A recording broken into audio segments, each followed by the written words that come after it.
ang malaking pagkakaiba ng tinatawag nating sugo ng Diyos at nagsusugo-suguan ay pagdating sa aral, pagdating sa doktrina, pagdating sa mensahe na ibinibigay ng ating Diyos, ibinibigay ng tagapaglikha para maging gabay ng mga tao sa kanyang paglilingkod sa Diyos. Bakit kailangan natin ng gabay? Bakit kailangan tama ang ating sinasamba? Bakit kailangan na tayo po ay hanapin natin yung totoong Diyos? Bakit po kailangan na mapatama ang ating mga pagsamba, ang ating mga paglilingkod sa Kanya? Sapagkat ang ating tagapaglikha ay may dahilan kaya niya tayo nilikha. At yung dahilan na yun lamang ang tanging dahilan kaya niya tayo ginawa. Kaya tayo narito sa mundo. Kaya kung hindi mo magagampanan yung tungkulin mo sa Diyos, ay mapaparusahan ka nang wala kang kamalay-malay. Wala kang kaalam-alam.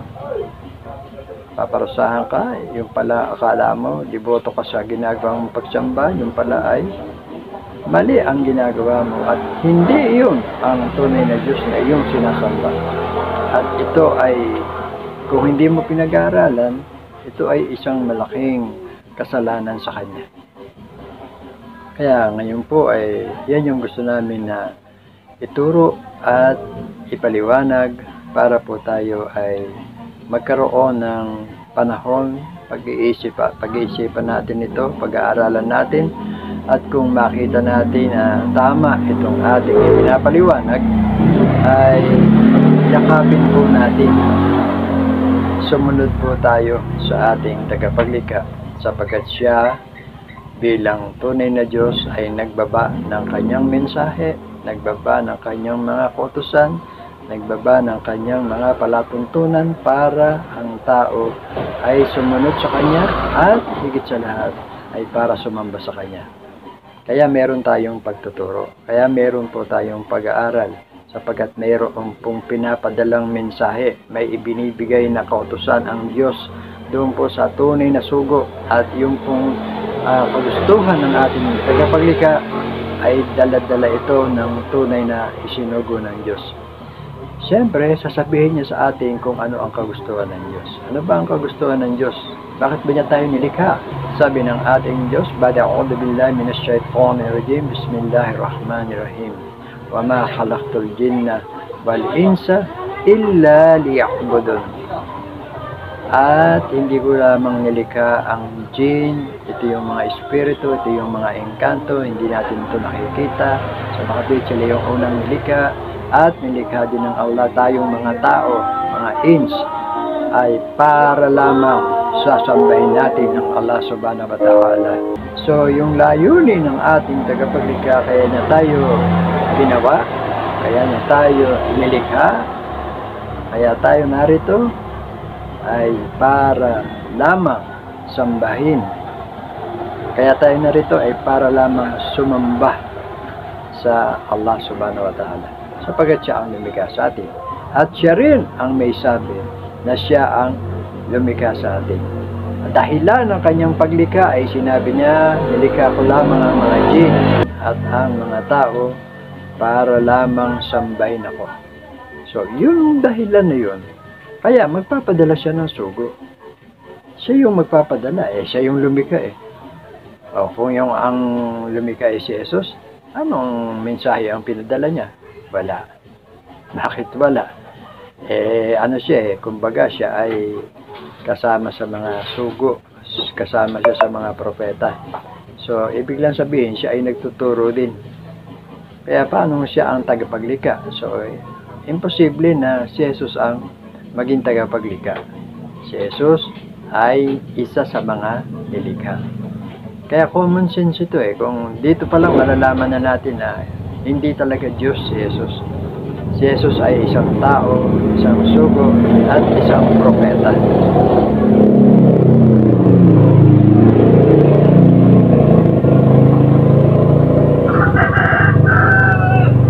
ang mga katanungan na magiging kaya ang mga katanungan na papasok sa isipan natin ay may tatanong natin, ano ang nilikha ni Jesus kung siya ay Diyos? Kung layunin pala ng tagapaglikha ay para sambahin siya, kaya tayo narito. So, pipili ngayon tayo ng Diyos. Sinong Diyos ang ating sasambahin? Kung si Jesus ang Diyos natin, siya ba ang tagapaglikha o siya ay nilikha? Common sense, di ba? So, si Jesus ay alam nating nilikha. Siya ay dumaan sa puwerta ng kanyang ina. Siya ay ipinagbuntis ng 9 na buwan. O mahigit pa rito o ilang buwan. Siya ay ipinagbuntis ng kanyang ina.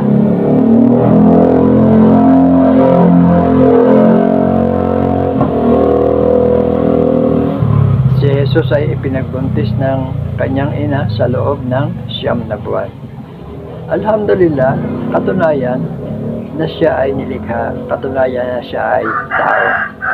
At hindi siya ang manlilikha dahil siya ay nilikha din. Common sense yan sa pagpili ng magiging Diyos. Kung gusto mo ng Diyos na nilikha at ginawa, nasa sayo na yan dahil ikaw ay may isip, ikaw ay may talino na malalaman mo kung ikaw ay nasa tamang relihiyon at nasa tamang kaligtasan at nasa tamang pagsunod. Yung Ama, sasabihin naman nila, di yung Ama niya ang Diyos, yung Ama ni Jesus, dahil yun ang sabi sa Juan 17:3. At sa pagtingala ng kanyang mga mata sa langit ay sinabi niya, Ama, dumating na ang oras, luwalhatiin mo ang iyong anak upang ikaw ay luwalhatiin ng anak. Pagdating sa 3, at ito ang buhay na walang hanggan, na ikaw, yung sinasabing ikaw, nakaturong kanyang mata doon sa taas dahil tumingala eh. Alangan naman nakatingala siya, ang tutok ng kanyang mata sa kanyang sarili, nasa baba. Pero tumingala siyang ganun eh. Yun ang sabi ni Juan eh, tumingala sa langit. So pagtingala sa langit, ang sabi niya, ikaw ang makilala nila na iisa. So, ilan yung Diyos? Pag sinama mo si Jesus, dalawa sila, no? Isang tatay, isang anak. Kaya lang ngayon, madalas kumadinig sa, ngayon na lang panahon na to, na 2025. Marami na akong nadidinig na ang tawag kay Jesus Papa. Papa.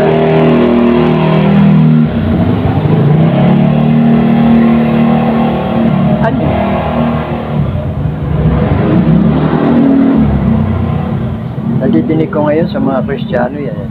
Sinasabi nila, Papa Jesus. Magagalit si Papa Jesus.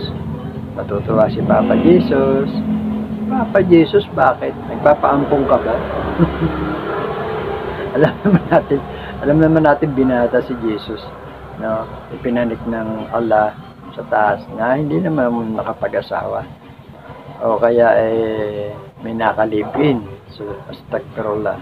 Sugo, propeta, ibigyan mo ng gano'n. Astagfirullah. Huwag natin isama ito. So, imposible na maging papa si Jesus sapagkat siya ay binata at hindi nagkaasawa. At hindi siya nagkaanak. Kaya wag natin na isipin na maging papa siya, no? So mali na kaagad. Ito yung common sense Pero sinasanay ng mga tao, sinasanay nila ang kanilang sarili na tumatawag sila sa isang kalokohan. Biro mo, ilalagay, sa bagay, usong-uso nga pala yan sa Christian. Naalala ko na. Oo nga pala. Sanay sila sa mga kasinungalingan. Sorry po, pero sa totoo lang, kahit dahil nanggaling din ako dyan Nanggaling ako sa Christian. Yung sasabihin mo na, na mag-asawa kayo, pero hindi naman kayo mag-asawa. Madalas mayroong gumagawa niya. O kasinungalingan, di ba? Merong nagsasabi na anak ko ito, ano mo yan, pero ampun pala. So kasinungalingan. Meron naman na nagsasabi na mahal niya ang isang tao, pero hindi naman pala. Kalokohan, kasinungalingan. Ngayon naman, merong katuruan ako na nung araw, nung dati sa amin. Ang sabi, yung anyang puti, yung kulay puti, pag sinabi anya ng ating namumuno, sinabing pula yan, ay susunod tayo, pula yan. So kasinungalingan. So sinasanay ang tao. Kaya yung pagtawag nila kay Jesus na Papa Jesus, pagsasanay sa isang kalokohan, pagsasanay sa isang kasinungalingan. Diyan naaanad o nasasanay ang mga tao sa pag-uugali ng kasinungalingan. Subhanallah. Kaya okay lang sa kanila, alam na nila, bantad na sa kanila. Kumbaga ay parang special recipe na yan yung pagsisinungaling. Kaya tayo mga kapatid, mga kababayan, mayroong ganitong pag-aaral dahil ang gusto natin, lumagay tayo sa katotohanan. So, ibig sabihin nito, iiwan natin yung kasinungalingan. No? Aalis tayo doon at pupunta tayo sa totoo. Doon sa totoo na unang-una ay Diyos. Pupuntahan natin yung totoong Diyos, tunay na Diyos, tunay na may-ari sa atin, tunay na lumikha sa atin, tunay na karapat-dapat na sambahin. So, paano natin mapupuntahan yun? Paano natin makikilala yun? Ang gagawin lang natin ay pag-aaralan natin yung kanyang mensahe. Mensahe ng Diyos. So, pag kumuha tayo sa Biblia, ang hahanapin dito, yung sinalita ng Diyos. Ano yung sinalita ng Diyos? Huwag yung sinalita ni Mateo, ni Marcos, ni Lucas, ni Juan, ni Pablo, ni Santiago, ni Pedro, at si Judas Tadeo, na panlabing-dalawang alagad na binuo nila na nakuha sa palabonotan. Ngayon, ang natin,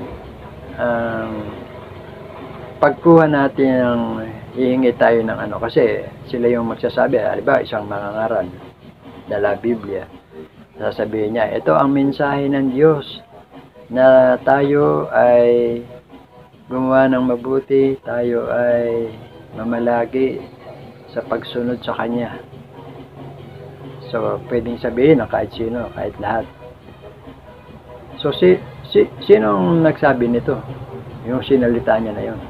Yan ba ay sinalita ng Diyos o sinalita ng sumulat? Diba? Dapat ganun, naintindihan natin.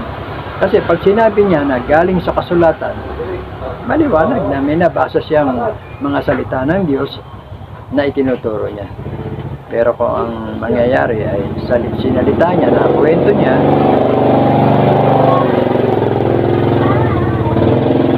so ibig sabihin siya yung nagsalita, siya yung nagsabi, siya yung isang mangangaral na nagtuturo ng mga nabasa niya kaya o kaya ay mga natutunan niya na itinuturo niya na bilang pagtuturo sa isang relihiyon.